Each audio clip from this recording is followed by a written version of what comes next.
Mais Dieu est grand, hein. Vous voyez, c'est incroyable, hein. Je vais vous annoncer le titre du message, c'est La promesse. Voilà, la promesse. La promesse.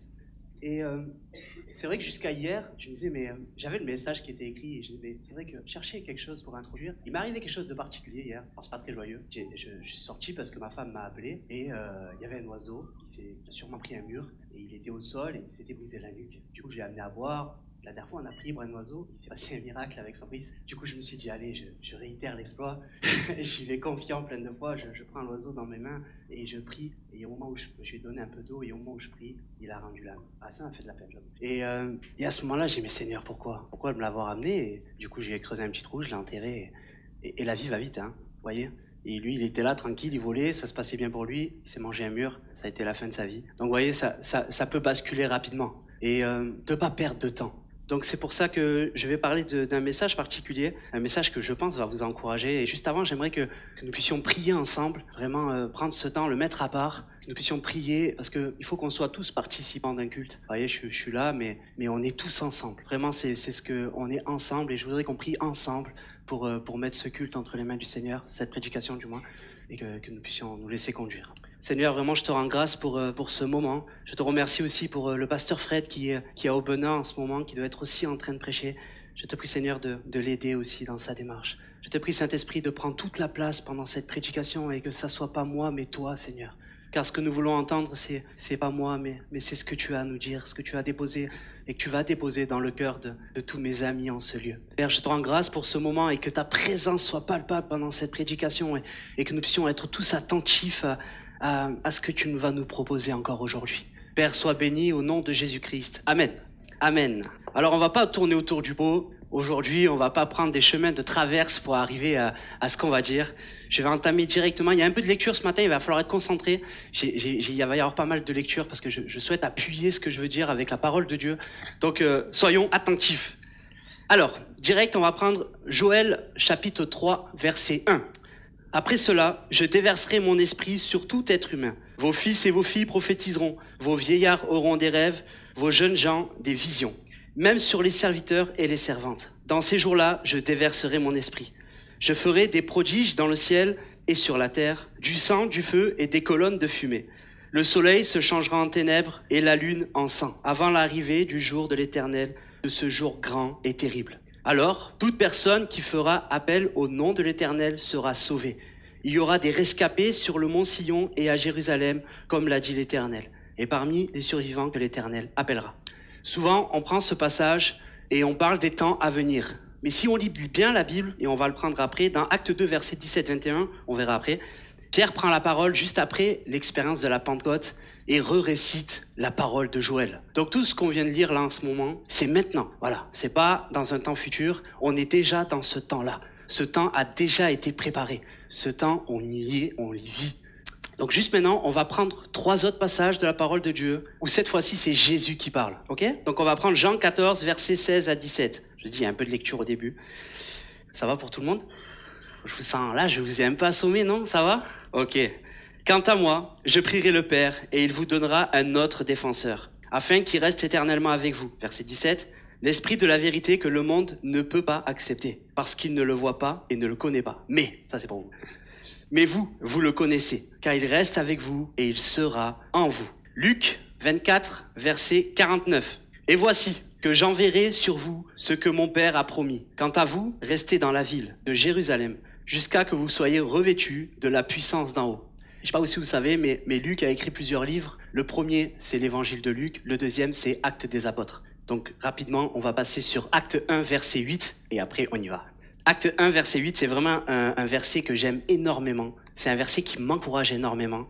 Mais vous recevrez une puissance lorsque le Saint-Esprit viendra sur vous, et vous serez mes témoins à Jérusalem, dans toute la Judée, dans la Samarie, jusqu'aux extrémités de la terre.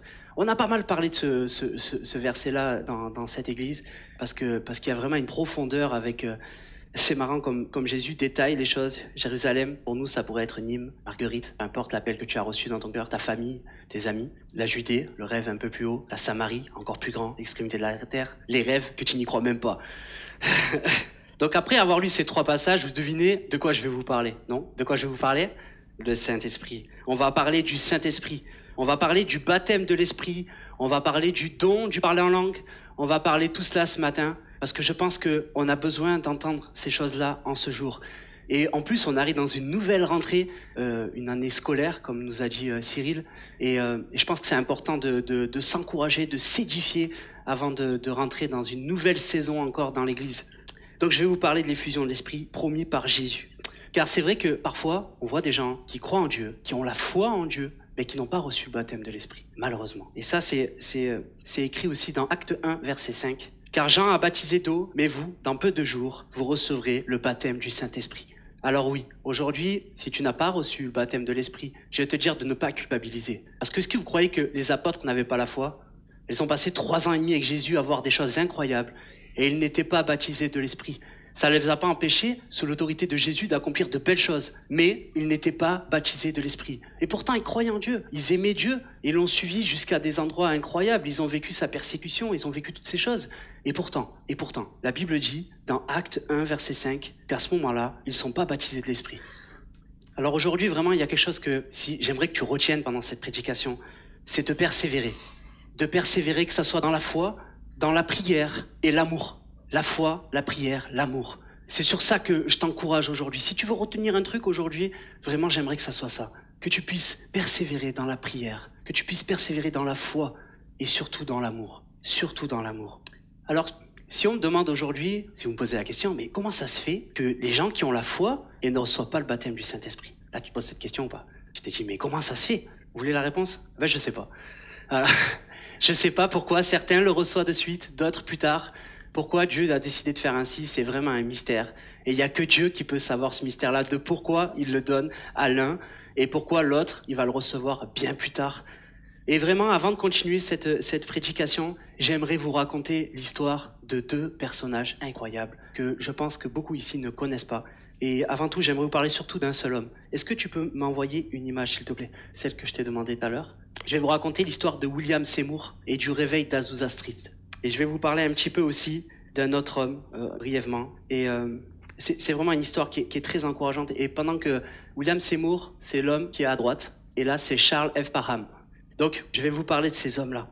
William Joseph Seymour est né le 2 mai 1870 et mort le 28 septembre 1922, à l'âge de 52 ans, aux États-Unis.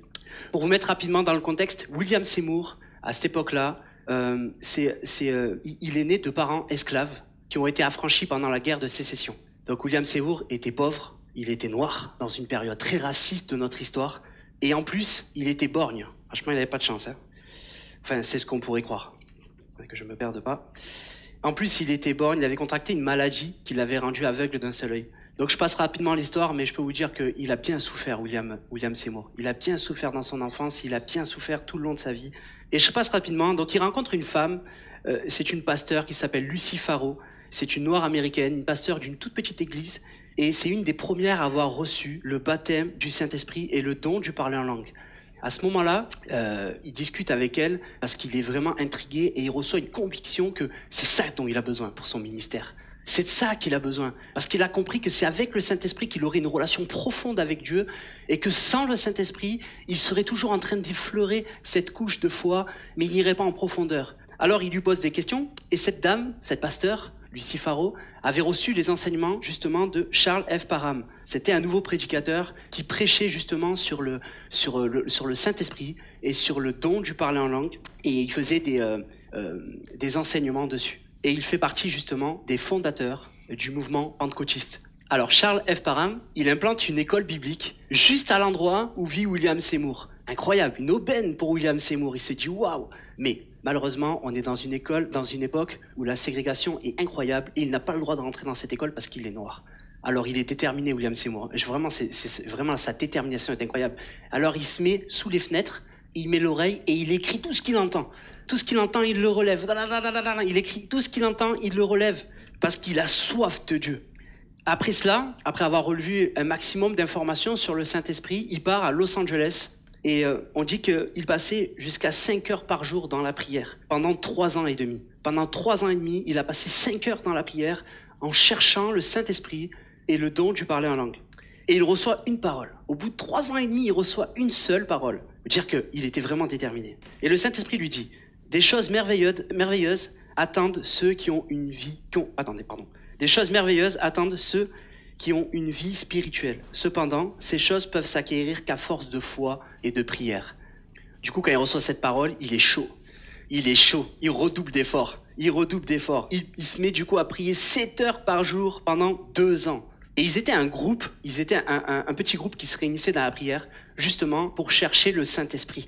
C'est fou parce qu'il avait réussi à embarquer des gens dans cette histoire et les gens étaient encouragés parce que ça faisait quand même 6 ans et demi là qu'ils sont ensemble en train de chercher le Saint-Esprit. J'imagine que le découragement devait être quand même présent. Et du coup, il se dit, bon allez vas-y, on va faire un jeûne. On va jeûner pendant 10 jours. Et en jeûnant pendant 10 jours, dans ce groupe, il y avait une femme qui tombe malade. Et du coup, elle l'appelle, elle le fait venir. Et elle lui dit, est-ce que tu peux prier pour moi? Je suis malade. Et elle reçoit la conviction que c'est son jour. Donc il va chez elle, et c'est fou parce que lui, il n'est toujours pas baptisé de l'Esprit. Et commence à prier pour elle, et elle reçoit la puissance de Dieu dans sa vie. Et à ce moment-là, elle se met à parler en langue. Là, William Seymour, il est chaud. Il part, il la laisse comme ça. Et il retourne à la réunion, là où ses amis l'attendent, et il dit c'est aujourd'hui. Et il commence à prier, ils prient ensemble, le feu de l'Esprit descend, et enfin ce groupe et William Seymour, tous réunis, reçoivent le baptême du Saint-Esprit avec le don du parler en langue. Amen, exactement, amen, mais c'est pas tout. C'est pas tout ce qui s'est passé. Parce que ce qui s'est passé à ce moment-là, c'est le début du réveil d'Azusa Street. Des gens, dans cette maison-là, l'Esprit de Dieu était tellement palpable que des gens arrivaient de partout. 24 heures sur 24, on dit que cette maison est restée ouverte et on parle de plusieurs centaines de personnes qui sont sauvées à ce moment-là. Du coup, William Seymour se dit, c'est le moment de faire quelque chose.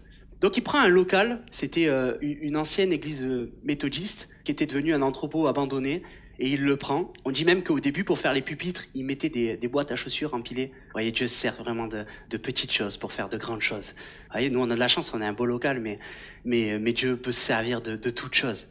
Et rapidement, ce réveil fut international. International, les amis. On parle de plusieurs centaines de milliers de personnes qui ont été touchées en 3 ans. On est en ce moment-là en 1906. C'est pas très vieux. Nous sommes en ce moment-là en 1906. Et le Saint-Esprit décide de faire une œuvre incroyable avec, je vous rappelle, avec un groupe de personnes qui souhaitaient juste plus de Dieu. C'est tout ce qu'ils souhaitaient. Je pense même pas qu'ils réalisaient la dimension dans laquelle ils allaient rentrer.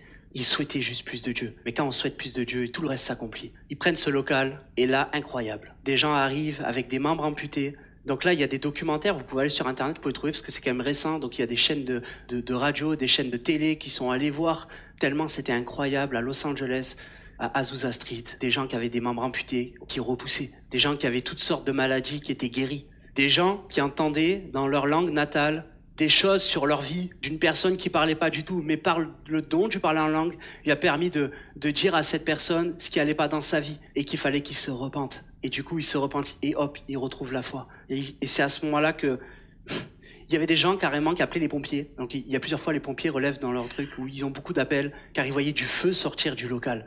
Tellement la puissance de Dieu était présente, c'était pas un feu qui brûle, tellement c'était incroyable. Est-ce qu'on y croit aujourd'hui? C'est ma question. Est-ce qu'on y croit aujourd'hui de ce que je vous raconte là? Vous imaginez? Mais ça c'est arrivé, c'est récent. Il y a des documentaires dessus. On n'en parle pas beaucoup, mais il y a des documentaires dessus. Pendant 3 ans, les cultes ne se sont pas arrêtés. L'église est restée ouverte 24 heures sur 24 pendant 3 ans.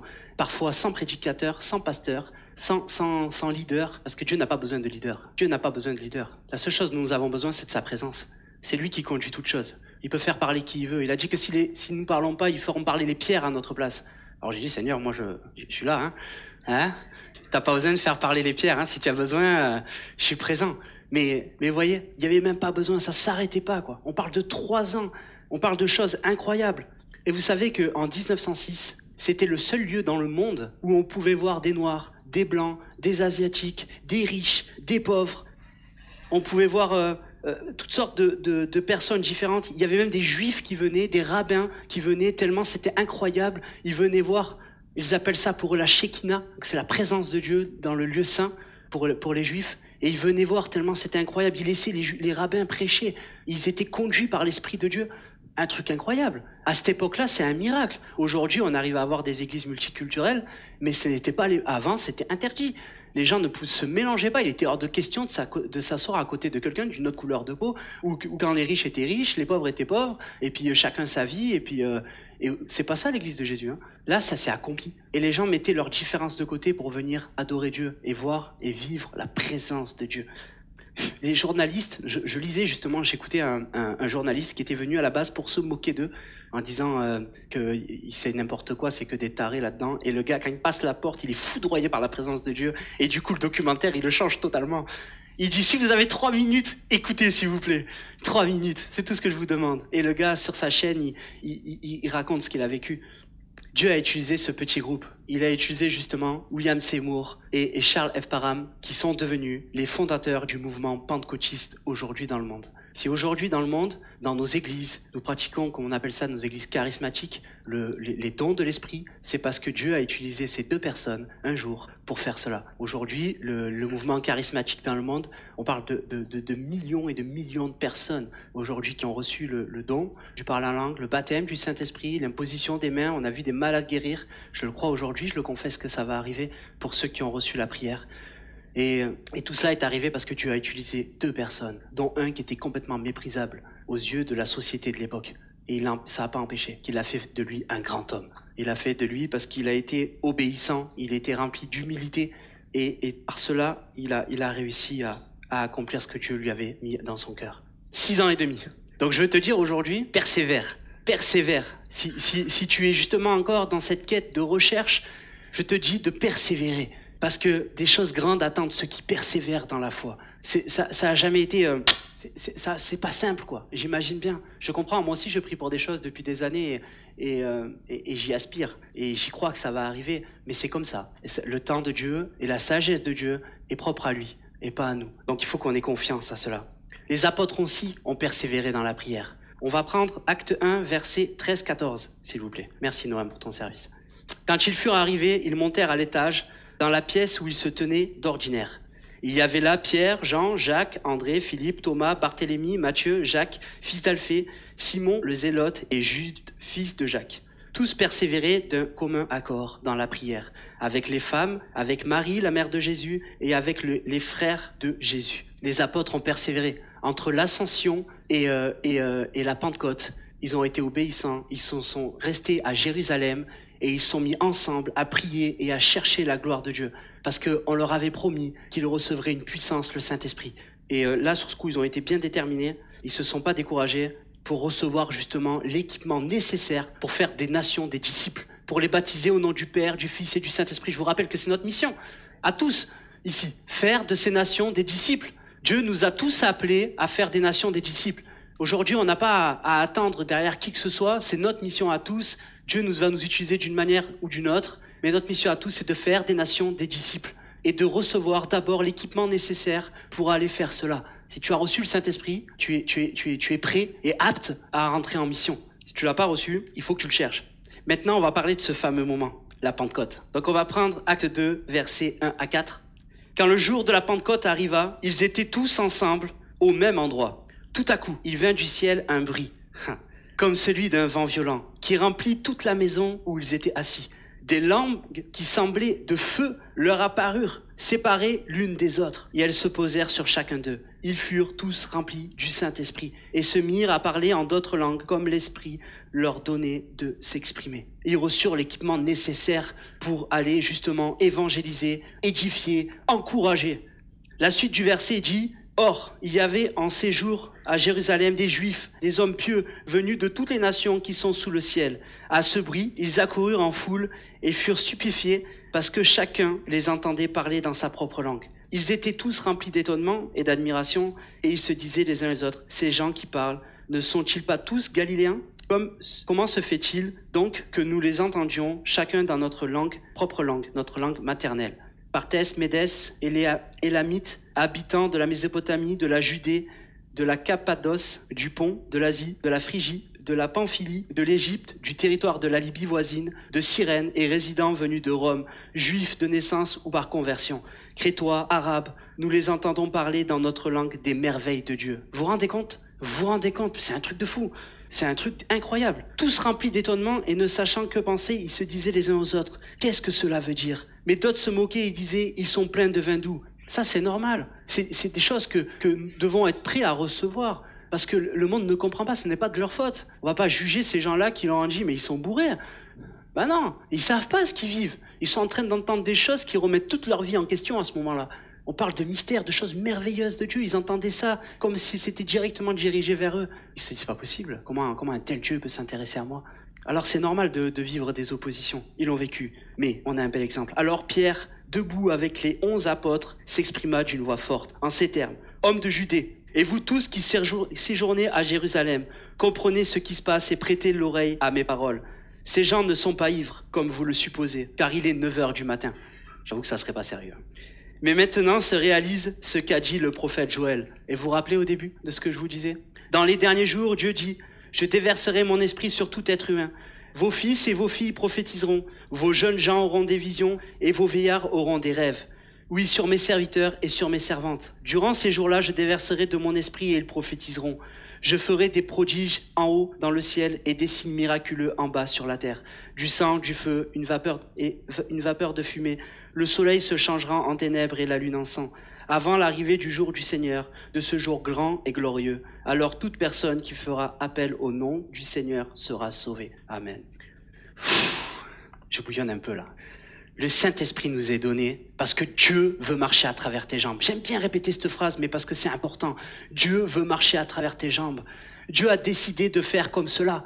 Dieu a décidé de partager sa gloire avec nous tous. Peu importe ton âge, peu importe ta situation, peu importe ta couleur de peau, peu importe ce que tu vis, peu importe ce que tu traverses dans ta vie en ce moment, Dieu veut marcher à travers tes jambes. Dieu veut faire de toi un serviteur, un guerrier dans la foi, un héros dans la foi, homme ou femme, peu importe. Devant Dieu, nous sommes tous égaux. Dieu peut tous nous choisir. Et il le fait. Il le fait. Et je vais te dire que si tu n'as pas reçu le parler en langue, c'est pas grave.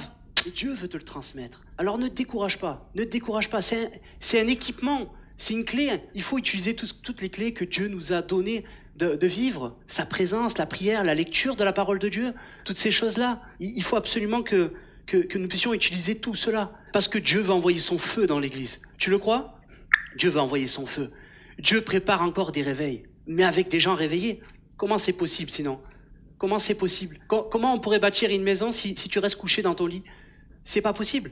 Mais c'est pareil pour le monde spirituel. C'est exactement la même chose. Tout à l'heure, Cyril nous a dit qu'il faut mettre un pied dans l'eau et l'eau va se solidifier. Amen. C'est la vérité. Si tu fais pas un pas et que tu restes, tu seras un homme rempli de spiritualité, mais avec une foi complètement morte. Parce que tu ne vas pas œuvrer. Tu vas pas faire ce que Dieu va te demander. C'est important de passer du temps dans la prière et tout. Mais si tu passes pas du temps dans l'action aussi, comment ça peut être possible? Comment tu peux aspirer à croire de voir des gens sauvés dans ta vie, dans ta ville, dans tout cela, si derrière nous, on n'y va pas?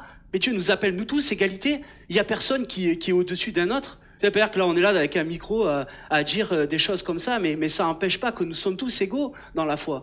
Et Dieu nous appelle tous d'une manière différente, mais il nous appelle tous à vivre la foi. Dieu prépare son retour. Dieu prépare son retour. Christ va revenir. Et on a encore plein de gens qui connaissent pas Christ. Encore plein de gens qui sont dans les ténèbres et qui attendent que nous puissions taper sur leur épaule, les prendre dans nos bras et te dire à quel point on les aime.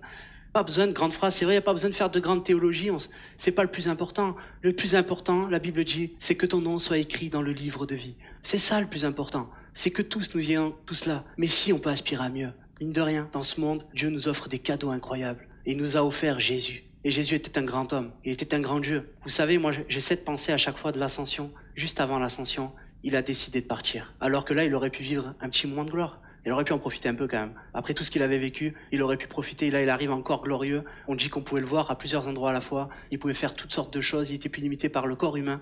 Il aurait pu en profiter. Il l'a pas fait parce qu'il a pensé à nous. Il s'est dit, ces besoins ont besoin du Saint-Esprit. Ces gens ont besoin du Saint-Esprit. Ces gens ont besoin d'avoir une communion profonde avec mon Père. Et comment pourront-ils l'avoir s'ils ne reçoivent pas le Saint-Esprit? Donc il a décidé de partir pour nous envoyer le Consolateur, le Paraclet, l'Esprit de vérité. C'est la relation avec le Saint-Esprit qui peut tout changer. Cette relation avec le Saint-Esprit qui nous permet justement de prier selon la volonté de Dieu. Parce que comment nous pouvons prier sans la volonté de Dieu si nous ne connaissons pas Dieu? Et n'oublie pas l'amour. N'oublie pas l'amour. Car tu peux tout recevoir dans la vie, hein, mais si tu n'as pas l'amour, tu n'es qu'un mercenaire dans ce monde. Tu n'es qu'un mercenaire pour ta propre gloire. On a besoin de l'amour. Dylan nous a parlé la semaine dernière justement du fruit de l'esprit. Parce qu'on cherche les dons, mais il faut chercher le fruit en premier. Le fruit, c'est l'amour. Et les 9 caractéristiques de l'amour qu'il y a derrière. C'est ça que nous avons besoin. Il nous a parlé de 2 commandements aussi, Dylan, la semaine dernière. Les 2 commandements que Christ nous avait laissés. Et ces 2 commandements-là nous parlent encore de foi et d'amour. Encore une fois. Alors frères et sœurs, mes amis, ça y est, c'est le temps de se lever. C'est le temps de marcher sans peur. C'est le temps de tout cela. Tu peux traverser des épreuves dans ta vie, mais les épreuves, elles sont faites pour te fortifier, pour que tu sois encouragé, pour que tu sois un homme ou une femme solide dans la foi, pour que tu sois courageux. Ne t'apitoie pas sur ton sort. Ne t'apitoie pas sur ton sort. La Bible dit qu'il n'a pas donné d'épreuve au-dessus de ce que nous pouvons supporter. Donc tout ce que tu reçois dans la vie, c'est un enseignement. C'est pour que tu puisses aller plus loin, pour que tu puisses marcher encore plus loin, pour que tu sois encouragé. Pour que quand tu vas avoir une nouvelle épreuve, tu en auras déjà traversé des centaines. Celle-là, tu vas la balayer parce que tu auras la foi en Jésus-Christ. Parce que tu auras le feu de l'Esprit dans ta vie. C'est ça dont je souhaite amener vous tous ici à travers cette prédication. Sinon, ça sert à rien de parler. Sinon, ça sert à rien de parler. Il n'y a rien à perdre ici, de perdre du temps. Ça sert à rien. C'est pour qu'ensemble nous puissions marcher parce que c'est l'Église. Il n'a pas dit que ça sera un seul gars qui va marcher, qui va faire des choses incroyables. C'est ensemble que nous allons faire et nous verrons la gloire de Dieu se manifester déjà dans nos coins, dans nos familles, dans nos villes. Et pour ça, il faut que tu te forges. Il faut que tu sois rempli de feu. Il faut que la Bible, au lieu de la lire, tu la médites. Tu peux lire la Bible 10 000 fois, mais si tu l'as pas méditée, t'as rien compris. Il faut que tu puisses avoir une relation avec Dieu et pas une prière en simple sens. Ah, nanana, nanana. Et non, soyons patients. J'ai bien aimé la Sainte Seine. Heureusement que t'as pas préparé une musique. Heureusement. Parce que sinon, on sera encore dans ce mood. Heureusement qu'il n'y avait pas de chant. C'était bien. Je bénis Dieu qui t'ait pas mis un chant sur ce moment-là. Comme ça, il y avait un silence. Ah, c'est vrai que le silence, on n'aime pas ça. Mais au moins, tu peux entendre Dieu te parler dans le silence. Élie, Dieu l'a transporté dans des coins incroyables. Il a vu la puissance. Mais Dieu n'a dit, je ne suis pas là. Je ne suis pas dans tout ça. Et à un moment, il y a un murmure, un bruit de vent. Pas grand-chose. Et il a dit, je suis là. Je suis là. Dieu est là dans des petits moments. Dieu est toujours là dans ta vie. T'as promis chaque seconde avec toi aujourd'hui. Je m'écarte un peu. Paye un prix. Jeûne. Passe du temps dans le jeûne. C'est important le jeûne. Sinon, il ne l'aurait pas dit de le faire. Pour ceux qui sont en bonne santé, je répète, soyons sages quand même. Pour ceux qui ne peuvent pas, ne culpabilisent pas. Dieu le sait. C'est pareil. Qui loue Dieu la semaine? Moi, sur le chantier, louange, les gens, c'est pareil. Au moins, c'est comme ça. Voilà. Je mets de la louange sur le chantier, 8 heures, et ils entendent Jésus toute la journée. Et ça me fait du bien. Voilà, ça me fait du bien. Je suis là. Déjà, le chantier, c'est difficile. Si je peux louer Dieu, ça passe mieux. Mais il n'y a pas de moment, il n'y a pas de temps. C'est vrai que la Bible nous dit de nous retirer dans un endroit particulier. Mais Dieu, c'est tout le temps, c'est chaque seconde, chaque moment. Il faut grandir. Les apôtres aussi ont traversé des choses très compliquées. Je vous rappelle la fin de chacun d'entre eux. Vous le savez, ils ont tous fini persécutés, morts d'une façon horrible. Parce que l'être humain est assez dur pour ça. Mais aujourd'hui, c'est des héros. Et il y a des femmes et des hommes dans ce monde que Dieu a inspirés, qui sont devenus des héros de la foi, qui ont changé l'histoire de ce monde. Je vous rappelle encore, on parle de William Seymour et de Charles Parham, mais il y en a eu plein d'autres qui ont marqué l'histoire de l'Église. Et c'est important de connaître aussi ces hommes-là, de voir ce qu'ils ont accompli, ce qu'ils ont traversé surtout.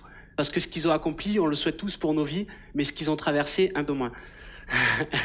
Un peu moins. Et c'est normal, hein. Moi non plus, j'ai pas envie de souffrir, hein, comme tout le monde, hein. On n'est pas maso non plus. Mais bon, quand l'épreuve est là, on essaye de se réjouir même dans l'épreuve, parce que Dieu veut nous montrer quelque chose de particulier. Alléluia. Je vais prendre un dernier verset, et puis après je vais faire un appel. Je vais faire un appel aujourd'hui. Et je vais prendre un dernier verset que j'aimerais que nous puissions prendre par la foi. C'est Acte 8, versets 14 à 17, s'il te plaît. Les apôtres qui étaient à Jérusalem apprirent que les habitants de la Samarie avaient fait bon accueil à la parole de Dieu. Et ils envoyèrent Pierre et Jean.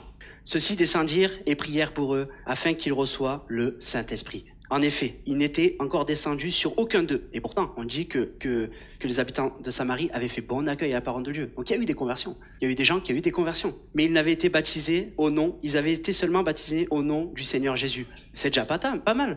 Ils ont reçu quand même un baptême. C'est incroyable, ils sont déjà sauvés, hein. Mais il y a mieux pour eux. Alors Pierre et Jean posèrent les mains sur eux et reçurent le Saint-Esprit. Amen. Il faut le prendre par la foi. Aujourd'hui, c'est ce qu'on va faire. Pour ceux qui n'ont pas reçu le Saint-Esprit, pour ceux qui n'ont pas accueilli complètement Jésus dans leur vie, pour ceux qui sont encore dans une démarche compliquée, j'aimerais faire un appel pour vous, pour tous ceux qui veulent recevoir le Saint-Esprit, pour tous ceux qui recherchent le don du parler en langue, pour tous ceux qui recherchent les autres dons de l'Esprit. On va faire un appel particulier, mais je pense qu'il est important que l'Église édifie, que l'Église encourage. Et je crois que c'est ça qu'il faut faire, c'est de s'encourager ensemble. Et dans cet appel, j'aimerais que tous ceux qui ont reçu le Saint-Esprit puissent rester assis et prier et participer à la prière. Que ensemble nous participons à la prière. Parce qu'il y a mieux pour vous. Il y a mieux pour chacun d'entre nous. Parce que Dieu a mis des trésors infinis dans le ciel. Vous savez, j'aime bien l'image que j'ai oublié son nom, qu'il nous avait donnée. Il disait que les dons, c'est comme quand tu es chez toi et que la poste vient et qu'il met un courrier dans ta boîte aux lettres. Donc il a déposé ce qu'il faut et c'est à toi de marcher vers la boîte aux lettres, ouvrir, prendre le courrier, revenir, ouvrir et quand tu lis le courrier, tu reçois l'information. Et pour cela, il faut aller chercher le courrier et il faut l'ouvrir. Donc c'est ce que je souhaite que nous puissions faire ensemble. Que tu puisses aller chercher ce que tu n'as pas pu rechercher encore. Que tu puisses te saisir du Saint-Esprit parce que tu en as besoin. Il est important pour toi que tu aies le Saint-Esprit. Est-ce que l'équipe de louange, elle peut venir, s'il vous plaît? C'est bien parce qu'ils ont déjà prévu le chant. On sait ce qu'on va prendre. Et est-ce que ma femme peut venir, s'il vous plaît? Il faut marcher sur l'eau. On a besoin de marcher sur l'eau. Je n'ai pas besoin de dire ce que tu vas apprendre, hein, Cyril. Amen. Alléluia. Le temps qui se prépare, je vais prier. Alléluia. Seigneur, je te remercie. Seigneur, au-delà d'une prédication, Seigneur, nous voulons vivre cette démonstration, Seigneur. Aujourd'hui, je t'invoque, Saint-Esprit, dans ce lieu pour que nous puissions vivre le miracle encore une fois. Que nous puissions, Seigneur, ensemble, et pour tous ceux qui en ont besoin, qu'ils puissent recevoir le feu de l'Esprit. Saint-Esprit, je t'invoque et je veux pas dire je suis que l'argile et je ne veux pas dire au potier ce qu'il a à faire. Mais je crois aujourd'hui que c'est ta volonté de donner et de répandre ton esprit sur toute chair. Parce que c'est ta parole qui le dit, Seigneur. Et pour ceux qui sont découragés, Seigneur, que tu puisses recevoir un encouragement, que tu puisses descendre sur eux comme tu as pu faire sur Jésus, telle une colombe, tu as pu descendre sur eux. Père, j'invoque ta présence dans ce lieu. Je te remercie pour ce que tu vas accomplir. Je te rends gloire, Seigneur, car tu as donné ton Fils qui nous a permis de vivre un moment tel qu'aujourd'hui. Je bénis ton nom, Seigneur Jésus-Christ. Je bénis ta présence, Saint-Esprit. Je te remercie, Seigneur. Je veux continuer à prier pour préparer ce moment. Que ton esprit, Seigneur, puisse interpeller déjà des cœurs dès maintenant. Que tu puisses interpeller des cœurs dès maintenant. Et que tu puisses leur donner cette conviction de se lever et de se saisir de cette bénédiction qui est en suspens depuis trop longtemps. Qu'ils puissent se saisir de la foi, qu'ils puissent se saisir de la puissance pour œuvrer, pour marcher, pour voir encore des vies sauvées et transformées dans le nom de Jésus-Christ. Seigneur, merci de fortifier l'assemblée. Merci de fortifier chaque personne dans cette démarche. Je te rends grâce, Seigneur, pour ce que tu vas accomplir. Merci que ta foi se répande dans ce lieu, que ton feu descende dans ce lieu. Nous voulons sentir, Seigneur, cette chaleur palpable, que tu puisses inonder ce lieu. Est-ce que l'Église peut se lever ?